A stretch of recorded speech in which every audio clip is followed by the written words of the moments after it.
बिस्मिल्लाहिमिनश्शैतानिर्रजीम बिस्मिल्लाहिर्रहमानिर्रहीम अल्लाहुम्मा सल्ली अला मुहम्मद व अला आलि मुहम्मद। आज मैं एक्सप्लेन करूंगा इस पैटर्न को कंप्लीट करने का प्रोसेस। ठीक है, study the pattern in the diagram, fill the blanks या find the in other words find the values of A and B, यानी ए और बी की वैल्यूज फाइंड आउट करनी। अब एक बात याद रखिए, जिस नंबर से पहले डिवीजन का साइन होगा उससे हम हमेशा डिवाइड करते हैं। यानी अब 10 से पहले डिवीजन का साइन है तो हम डिवाइड करेंगे किसको, 600 को 10 से डिवाइड करेंगे। इसी तरह ये देखिए, यहाँ पे है 20 और 20 को हमने 20 के साइन से पहले डिवीजन है, 20 से पहले साइन ऑफ डिवीजन है, तो इसका मतलब है कि हमने 20 को डिवाइड करना है, 20 से डिवाइड करना है किसको, जो इससे ऊपर आउटर मोस्ट सर्कल के पैटर्न में ब्लैक कलर में है 1200। तो इसका मतलब 1200, उसके बाद डिवीजन साइन, फिर 20। अब नेक्स्ट देखिए, ये है फोर्थ पार्ट या फोर्थ क्वाड्रेंट भी हम कहते हैं। क्वाड्रेंट का मतलब होता है पार्ट।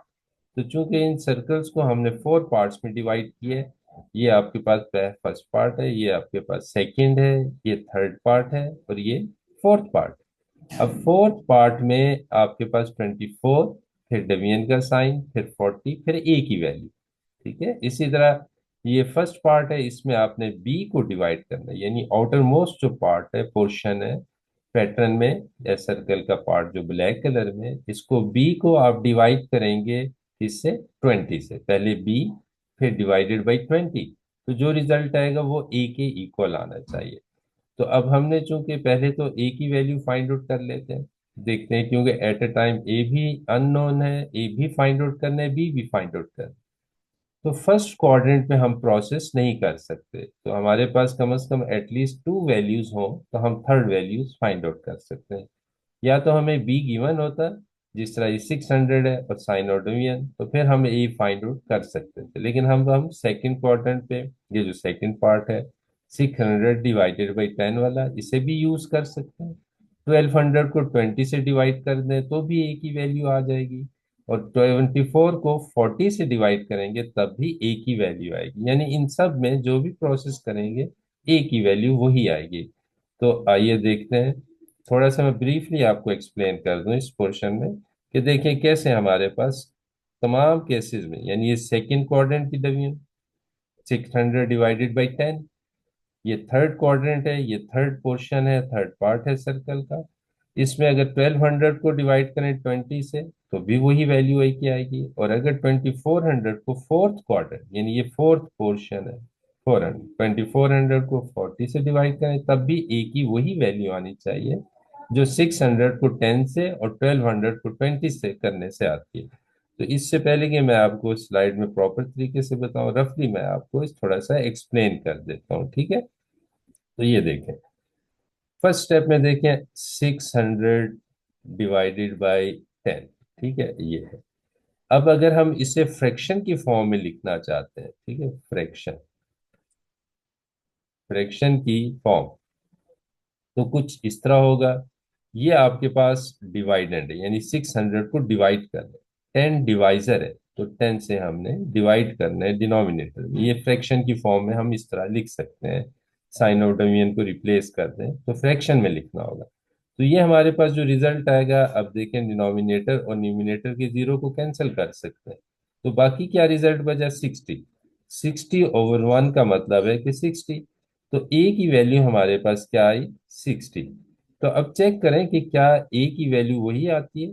अगर हम 1200 को 20 से डिवाइड करें तो देखें, 1200 को 20 से डिवाइड करते हैं, जीरो कैंसिल, टू जो है, 2 6 12, ये आया, तो ये भी 60 आ रहा है आपके पास। इसी तरह अब चेक करें हम आके, अगर इसको, कि हमारे पास क्या 24 को 40 से डिवाइड करें, ये देखें 24, ठीक है, डिवीजन का साइन 40 से पहले डिवीजन है तो 40 से ही डिवीजन होगी। अगर हम इसे फ्रैक्शन की फॉर्म में लिखते हैं तो कुछ इस तरह लिखेंगे, ये हो गया।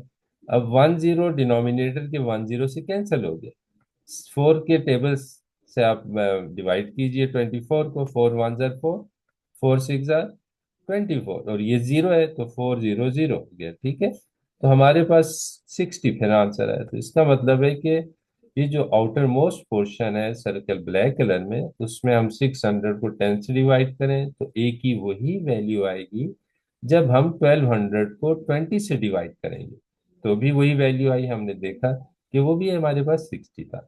इसी तरह अब अगर हम 2400 को डिवाइड करते हैं 40 से, तो भी हमने देख रहे हैं कि हमारे पास सामने कि हमारे पास 60 रिजल्ट आ रहे हैं। तो इसका मतलब है कि ये जो पैटर्न हम सॉल्व करें, ये हमारा जो वे ऑफ सॉल्विंग है, ये प्रोसेस प्रॉपर है। तो आए देखते हैं इसके लिए हम नेक्स्ट स्टेप में, कि इसको स्लाइड में मैं शो करता हूँ। ये देखें, ठीक है, हमारे पास जो है आपके पास आएगा, ये देखें 600 डिवाइडेड बाई 10, ए की वैल्यू आ गई 60। अब ये जो वैल्यू ए की है आपने पुट करनी है यहाँ, इसमें जो ब्लू सर्कल का आपके पास पोर्शन है, इनर मोस्ट सर्कल जो है आपके पास, वो ए है, वहां पे आप 60 की वैल्यू पुट कर दें। ठीक है, अब हम ये रिप्लेसमेंट करते हैं ए की 60 से। नेक्स्ट स्टेप हम हमारे पास ये है कि बी फाइंड आउट करना है। ये बी फाइंड आउट करने के लिए वही प्रोसेस है कि बी को आपने डिवाइड करना है 20 से, यानी सेम वे ऑफ डिवीजन है। बाज दफा बच्चे ऐसा भी करते हैं कि जी बी फाइंड आउट करना है तो 20 से डिवाइड कर लेते हैं, करना शुरू कर देते हैं, 20 को डिवाइड करना शुरू कर देते हैं। ऐसी बात नहीं, बल्कि बी आपको पहले न्यूमिनेटर में ही रखना पड़ेगा, उसके बाद साइन ऑफ डिवीजन मेंशन करेंगे, फिर 20 मेंशन करेंगे, तो आपके पास बी की वैल्यू आएगी। लेकिन अब इसको हमने किसके इक्वल रखना है, 60, यानी B divided by 20 is equal to 60 आना चाहिए। अब हमारे पास थ्री क्वांटिटीज आ गई हैं फर्स्ट क्वाड्रेंट में, B divided by 20 is equal to 60। अगर हमारे पास थ्री क्वांटिटीज हो, उनमें से एक फाइंड आउट करना हो, तो हम फाइंड आउट कर सकते हैं। अगर हमारे पास थ्री क्वांटिटीज हो और दो क्वांटिटीज ऐसी हो जो अननोन, तो एक ही क्वांटिटी दी है, तो उस सूरत में, उस केस में हम फाइंड आउट नहीं कर सकते।